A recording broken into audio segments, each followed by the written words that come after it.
Ya, kalau dia lagi libur kerja dia selalu ke sana, selalu awal. Saya hari Kamis, dia izin hari Kamis minggu kemarin. Biasanya hanya 2-3 hari dia berangkat, tapi ini udah lebih nggak pulang. Saya juga dapat informasi itu pas siang hari, tapi masih simpang siur itu. Saya masih belum percaya kalau itu adik saya. Jadi saya masih pas siang hari masih nunggu informasi yang jelas. Sudah.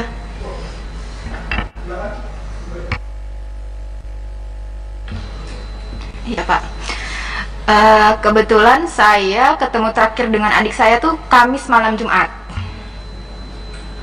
Di sana tuh tumben sekali, itu memang beda. Adik saya tuh salaman dengan ibu, dipeluk, dia minta izin, mah doain dede ya. Itu tumben banget. Biasanya dia nggak mau dipeluk karena mungkin udah gede merasa malu. Dan akhirnya, oh ya udah, mau kemana? Mau ngawal Habib ke Megamendung.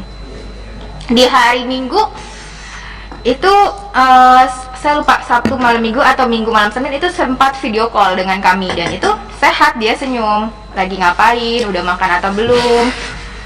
Lalu ketika di hari Seninnya tiba-tiba ada tim laskar datang ke rumah, menanyakan Davi udah pulang belum. Itu ya bertemu dengan ibu saya karena saya sedang di rumah lagi mengerjakan tugas. Terus belum, kan Davi mengawal. Oh gitu. Ya udah, ibu ke pertamburan dulu yuk. Buat apa? Di situ saya bingung ya. Kebetulan di handphone ada notifikasi berita, saya baca. Saya langsung kepikiran adik saya. Saya teleponin, terus saya WA-in, terus kok nggak ada kabar, ini kemana? Dan itu berita masih simpang siur. Kami tidak tahu kebenarannya itu seperti apa. Dan untuk dibilang lukanya itu subhanallah itu seperti ditembak jarak dekat, karena saya tidak ikut memandikan, karena memang kan kalau dalam Islam memandikan kalau misal laki-laki dengan laki-laki, dan itu kebetulan ayah saya yang akan memandikan. Ayah saya cerita sambil berderai air matanya, sambil, wah ini benar-benar luka tembak tuh di dada ada 3, di punggung itu luka robek seperti diseret. Di jidat ini ada biru seperti dihantam senjata api, yang belakangnya saya kan nggak tahu ya jenis senjata itu seperti apa. Di belakangnya ini biru, tapi alhamdulillahnya muka adik saya itu bersih karena mungkin tidak dipukul di muka, hanya dihantam di badannya 3, di belakangnya itu robek. Sampai dikafankan pun darahnya masih mengucur. Subhanallah, itu buat kami sangat luar biasa ya. Itu benar-benar seperti pembantaian, yang berarti kan seperti tidak ada perlawanan di sana. Jadi seperti yang diberitakan itu kan bohong. Itu yang membuat kami, ya Allah, ini saya udah nggak bisa berkata-kata lagi. Itu aja Bu. Ya. Selanjutnya keluarga Lutfi, silakan Pak. Ya Pak. Jadi pertama-tama lagi hari Kamis, anak saya mau berangkat pamit. Itu Kamis sore, Bi minta ridhonya Bi saya mengawal Habib, sama uminya begitu juga. Insya Allah saya ridhoin, yang penting jalan yang benar. Anak saya juga nggak pernah membawa senjata apapun, pisau aja nggak pernah, apalagi pistol Pak. Habis itu berangkat. Lalu hari Minggu siang jam 14.00 saya chattingan, jawabannya alhamdulillah saya sehat, saya belum bisa pulang Bi, kurang tahu kapan pulangnya. Habis itu saya nggak berhubungan lagi Pak. Tahu-tahu hari Senin kira-kira jam 3 sore itu ada kabar dari tetangga ke rumah bahwa di berita media sosial maupun TV Pak, itu anak saya termasuk yang diculik Pak. Karena apa diculik? Karena saya melihat sendiri pas dimandikan, menyaksikan itu kayak disiksa di punggung sini nih, kayak geseng Pak. Terus mohon maaf, kemaluannya itu bekas diinjak, dan pipisnya bengkak biru, dan tangannya sini terkelupas, dan juga tembakannya itu dari jarak dekat 4 lubang sini Pak, nembus ke belakang semua Pak. Nauzubillah summa nauzubillah.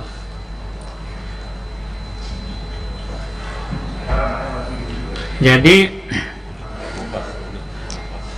kulitnya juga yang di belakang sama yang sini itu agak terkelupas lagi, agak lebar jadinya.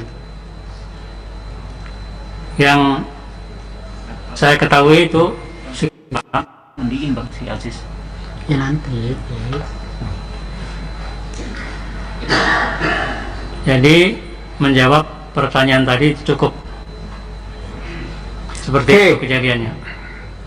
Selanjutnya kiri saya, siapa yang mau bertanya? Pak Adang atau siapa? Wah, itu sisi kanan saya. Oke. Kalau PKS satu aja Pak. Ya, kalau Bapak bertanya, Santoso. Oke, silakan Pak Santoso. Terima kasih. Assalamualaikum warahmatullahi wabarakatuh. Pimpinan dan anggota Komisi 3 yang saya hormati, Bapak-bapak, keluarga korban tragedi Tol Cikampek. Yang pertama, tentunya saya ingin menyampaikan innalillahi wa inna ilaihi rajiun. Semoga almarhum husnul khotimah dan keluarga yang ditinggalkan diberikan kekuatan dan ketabahan. Bapak Ibu yang saya hormati, tanggal 10 ini bertepatan dengan Hari Hak Asasi Manusia di sedunia, di mana sebelum jatuh pada tanggal 10 ini telah terjadi tragedi di Indonesia yang kita semua tahu sangat menyayat hati, dan semoga kejadian ini tidak berulang lagi. Saya fokus pada keluarga almarhum ya. Setelah kejadian itu dan almarhum sudah dimakamkan, apakah barang-barang milik almarhum, mungkin termasuk HP-nya atau apa, dikembalikan oleh pihak aparat kepada pihak keluarga? Ini sangat penting, mungkin nanti bisa menjadi pembuktian pada saat proses-proses ini berjalan gitu. Kemudian yang berikutnya, saya ingin menanyakan juga, apakah pihak keluarga atas kejadian ini merasa terancam gitu, atau ada yang mengancam gitu? Karena menurut saya penting juga gitu. Karena jangan sampai keluarga bapak ibu sudah menjadi korban, tapi ibu juga terancam, terintimidasi atas musibah ini, sehingga bapak ibu tidak bisa menceritakan, tidak bisa menjelaskan apa-apa yang menjadi korban ya dari pihak keluarga ibu. Saya kira itu pimpinan dari saya, terima kasih. Pertanyaan Saudara Santoso. Yang pertama, apakah ada barang almarhum baik Reza, Andi, Lufi, ya, Kadafi itu pada saat jenazah diserahkan, itu ada yang diserahkan HP atau yang lain? Itu pertanyaannya. Yang kedua, apakah ada ancaman-ancaman terhadap keluarga korban, ya, agar tidak bersaksi atau tidak ini, tidak menuntut dan macam-macam? Ada nggak itu? Itu kan Sok?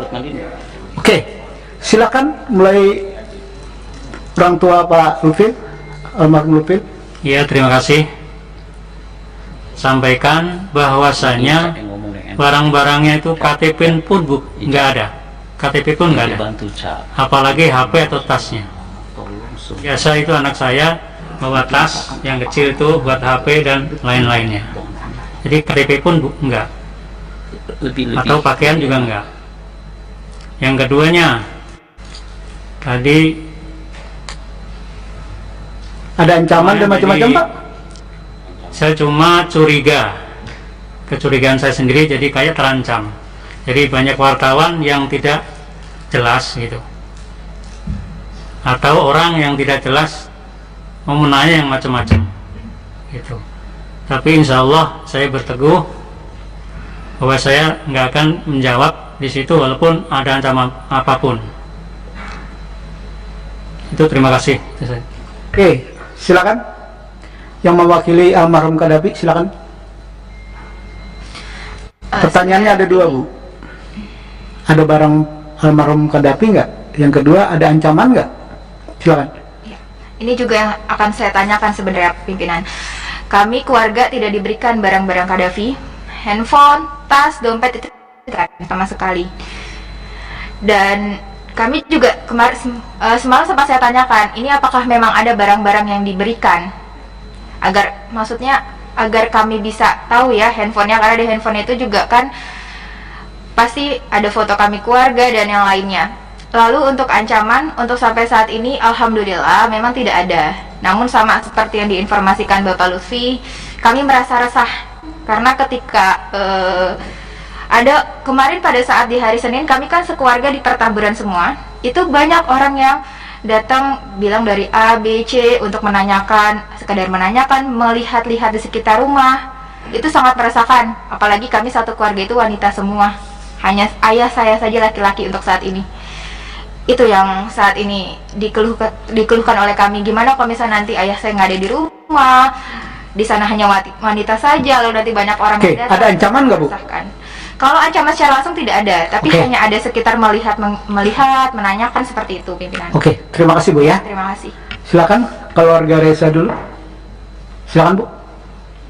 Apakah ada barang Reza pada saat jenazah? Ada atau enggak? Yang kedua, apakah ada ancaman terhadap keluarga Ibu sesudah peristiwa ini? Itu pertanyaan Pak Santoso.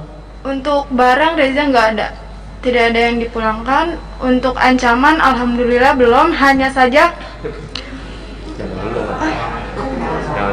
jangan sampai wartawan yang menanyakan keluarga Reza, simpang siur di bolak-balik melihat rumah, menanyakan sama orang-orang sekitar situ tentang Reza. Karena kita juga resah, sama saya seperti Qaddafi. Saya laki-laki di rumah hanya satu, abang saya. Saya di rumah berempat, perempuan satu balita. Kami hanya merasakan resah. Terima kasih. Terima kasih. Keluarga Andi, silakan Pak. Ya, terima kasih Pak Ketua. Sebetulnya sama Pak, ya, dari teman-teman semua perwakilan, nggak ada satupun barang yang saya terima ya punya almarhum, bahkan itu masih aktif loh Pak. Iya, saya bingung, itu masih aktif loh. Nah itulah, cobalah kalau bisa itu barang-barangnya itu dikembalikan seharusnya Pak ya. Ya. Untuk ancaman saat ini sih enggak, cuman banyak aja yang nanya gitu Pak, sama lah, jadi bikin resah juga gitu. Terima kasih Pak. Terima kasih. Selanjutnya virtual. Siapa yang mau bertanya? Pimpinan Sri, Taufik, Pak Nurdin. pimpinan satu aja satu. Nah, oke, bentar ya. Virtual dulu, virtual. Silakan. Apa dulu pimpinan? Ada yang mau bertanya? Saya Taufik boleh? Pak Taufik. Ya. Oke, silakan Pak Taufik. Baik.